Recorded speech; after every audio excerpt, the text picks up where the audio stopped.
Greetings and welcome to the Halloween edition of the Sliders Review. Alright, let's address the elephant in the room. I know it's not Halloween. Alright, that's long past. But when it came to my Halloween videos, I ran out of time and I couldn't upload everything I wanted to. So that's why I'm uploading them past Halloween. But if you stop and look at it like this, at some point in time, it's gonna be Halloween time again, October. So somebody eventually will stumble upon my videos and watch it around Halloween time. So yeah, and I'm here today to talk to you about Annabelle, the 2014 movie, produced by that of Peter Safran and James Wan. You know, those two producers don't have the best track record when it comes to like black characters. I swear to God, it's just like the way they treat their black characters. I know they're not writing the movies, but they're producing it. And it's too much of a coincidence, you know, especially what happens at the end of this movie. But like I said before, I watched Annabelle Creation first. And the black girl in that movie did absolutely nothing. And then you get to this movie.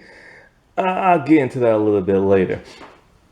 And so, like, this movie stars Annabelle Wallace, which is kind of cool that the movie's called Annabelle and there's an actress named Annabelle who plays Mia. Ward Horton plays John. Tony Amendola plays Father Perez, and Alfie Woodward plays that of Evelyn. And so, yeah, right after I watched Annabelle Creation, I found Annabelle on Hulu, which is probably going to get taken off at the end of this month because, you know, it expires soon, just like Annabelle Creation. I still have not seen Annabelle Comes Home or any of the other Conjuring movies or the first Nun movie, but I saw the Nun 2. I don't like the Nun 2. Anyways, so now the ending of Annabelle Creation makes complete sense to me because, you know, it's like something that happens 12 minutes into, like, you know, the movie. And I have to say, I'm a little bit more confused now when it comes to Janice.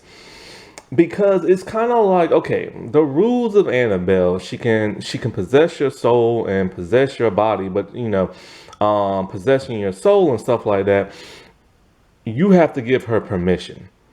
So it's kind of like, you know, if you're alive, you have to give her permission and stuff like that. If you're dead, then your loved one has to do it.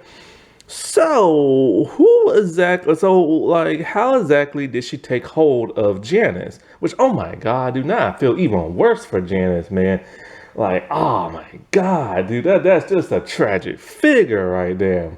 When you watch Annabelle Creation first and then watch this one, it's like, nah, man.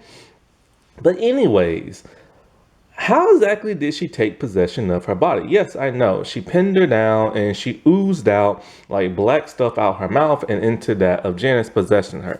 But you have to give permission. And I doubt Janice is going to give permission unless she was so scared and just said yes. You know what I'm saying? But if not, and since we never heard that, now this creates a huge continuity problem because it's kind of like everybody else was willing to give their soul up except for her and everything.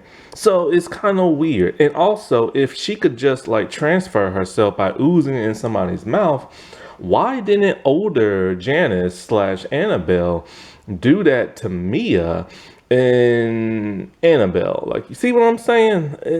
Like, you know, when she knew she was cornered and had no way to get out of this, why didn't she just transfer herself into like Mia instead of that of the doll? But then again, she probably thought Mia was gonna die because of the hands of her boyfriend, so that's probably why she went in the doll. But now it's even a weird coincidence that adult Janice / Annabelle found out that, like, you know, the next door neighbors of her adoptive parents had the doll in their possession. That's too much of a coincidence. It's just too much of a coincidence. But they had to find a way to tie it in. But to tie it in like that was just kind of weird. So that's the problem with prequels, man. You always have to set up for the sequel. and it could make things look kind of weird and stuff, you know. And I don't know, it just now it creates such a discord for me. But you know what's crazy? I complained that Annabelle creation had fast pacing where stuff was just rushed, especially explaining things, and there was no character development. Here in Annabelle, the pacing is much slower, sometimes too slow. I'm sorry, 12 minutes of the married couple being lovey-dovey just got on my nerve, but it's slower paced and it's a bit more character progression and stuff, so that's a good thing. But Annabelle Creation seems to be a much better movie than that of Annabelle. Annabelle Creation is more of a supernatural horror movie where people actually die. Whereas Annabelle just seems to be a paranormal movie and stuff where really nobody dies. Except for two characters don't really mean nothing. And then at the end, one character who still is barely in the movie who just sacrifices herself. And I have a huge problem with that. So it is kind of weird. I got what I wanted in terms of pacing and character wise, but the movie, while it's good, you know what I'm saying, and it really made like I really love the special effects and like all the paranormal stuff, but it was kind of dull in a way, you know. It was just kind of boring and stuff because you only revolve around two characters for the most part.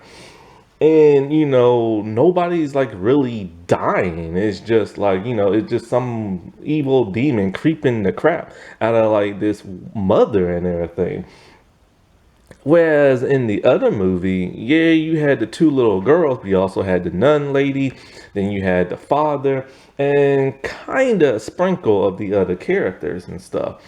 And it was more like people getting hurt, you know, the special effects were a lot better, the creepiness was a lot better, people was actually dying and stuff. Sadly, they died off screen, which kind of pissed me off. And, but you know, and a bunch of characters were wasted.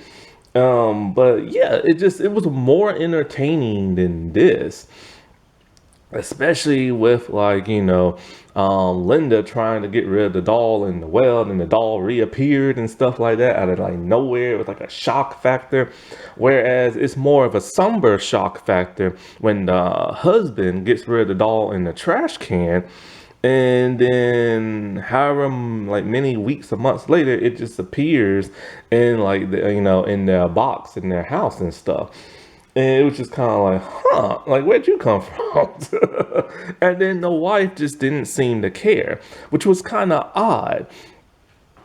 And it's just kind of like, because I don't know, because the wife was so somber and, you know, so almost not necessarily morbid, but just kind of like drained and stuff. It was kind of like, you know, give me some excitement, lady. You're too dreary and everything. But anyway, so yeah, this movie, it picks up like with the a married couple. Mia's pregnant, and then 12 minutes in of a whole lot of talking between the two, like, you know, married couple, which, oh my god, that was so boring. I was ready to turn it off, but I'm like, I can't turn it off because I know what's gonna happen. Well, I don't know what's gonna happen, but I know that doll's supposed to show up at some point. But anyway, so yeah, like adult like Annabelle slash Janice comes home, kills her adoptive parents with her crazy boyfriend because they're in a cult, disciples of Ram or something like that. And so like, you know, they she breaks into the other house, and you know, Mia gets hurt. So then after Janice gets cornered in the room, you know, holding on to the doll she once used to have her demon in, you know, she takes her life. A drop of blood repossesses the doll. But you know, after living there and stuff, you know, Mia just kind of feels weird living there and feels that the house might be demonic, especially when certain little things start to happen. So they move into like an apartment. And so like, you know, but even still there, weird stuff is happening, like drawings of like, you know, Mia and the baby, and a giant green car is gonna run them over and stuff, which actually turns out to be true. And just like a bunch of other stuff that starts like freaking her out. The elevator thing was my favorite part. I'm like, dude, is she ever gonna get out of there? Like, oh no, she's so trapped.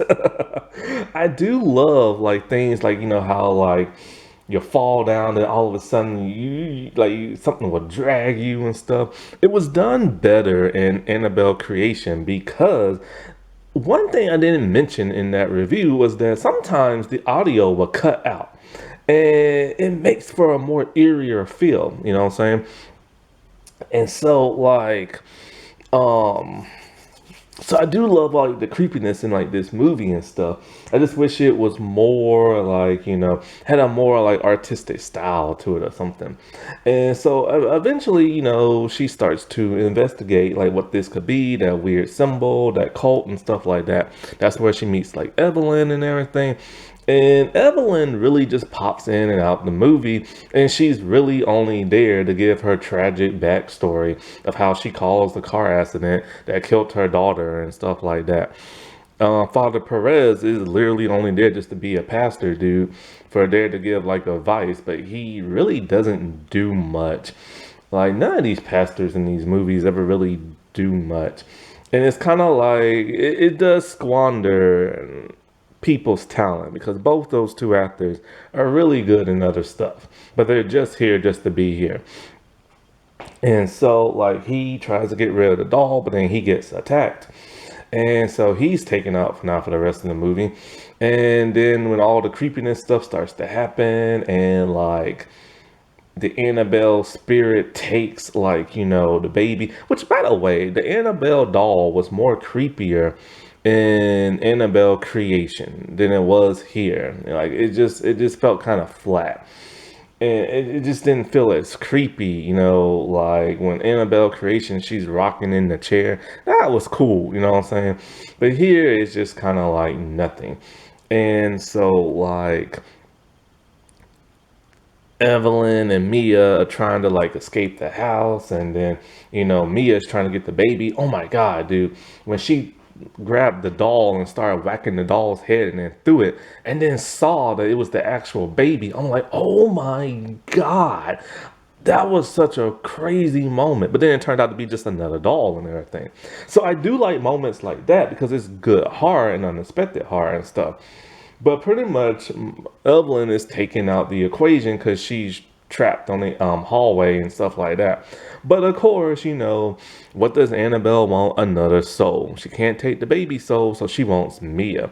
So Mia is going to sacrifice herself. And I'm assuming that, yeah, since she's going to give up her soul and body and stuff, if she kills herself, then Annabelle can't take over. And, I guess she'll revert back to the doll or some crap like that.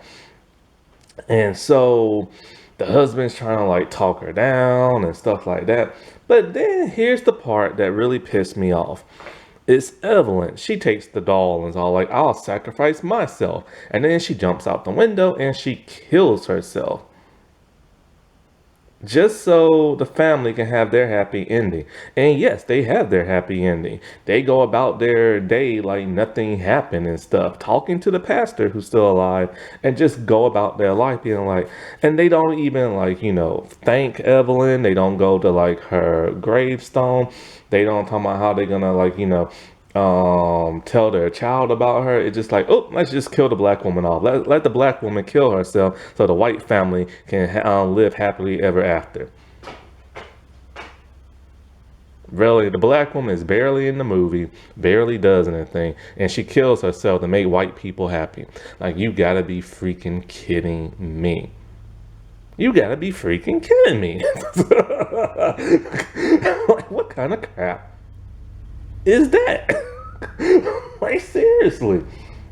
And then of course the ending sets up for like, the Conjuring and stuff like that, and it's just kind of like I swear Peter Safran and James Wan, they have the worst track record when it comes to black characters in their movie. Like, I swear to God, they do.